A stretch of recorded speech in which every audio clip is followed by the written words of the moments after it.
Faamara ne tekk di ko diglu. ba ñu taxawee ab diir kenn ci ñoom ñaar waxul. Faamara ne ko bukki laaj bi mooy sama laaj bu mujj ak yow. ana ban ngànnaay nga wax ne xam nga ko te mooy lor maam Sadio ngir nga wax ma ko bu ma duggee àllu Sadio maam Sadio bu ma bëggee lor ma lor ko.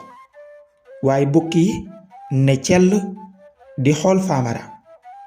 Faamara ne ko baax na segam nanguwoo ma koo wax maa ngay dem man nga ma tàyyee woowaat nag ndax duma taxaw.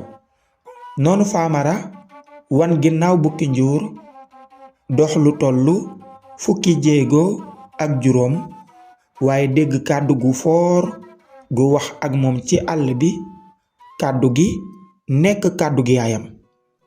Faamara Faamara Faamara sama doom fukki jéego ak juróom yooyu nga jota dox bi nga wanee bukki njur ginnaaw bu dollee ko benn jéego ñàkk nga ma man sa ndey Sadio dootoo ma gisati te dootoo ma déggati.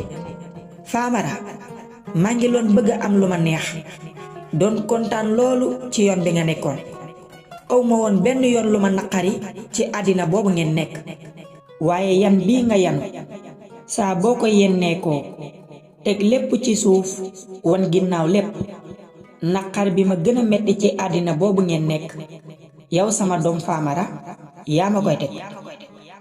waxtu boobu Faamara mu nga teen boppam ca kaw asamaan sa di xool garab yi ak di wëndeelu. kàddu yi di ñëw ci ay noppam waaye xamul kàddu yi fan lay jóge waaye kii di wax ak moom kàddu yi xam na ne kàddu yi ndeyam la. noonu yaayam Sadio wëyal ay kàddoom wax ko kàddu yi.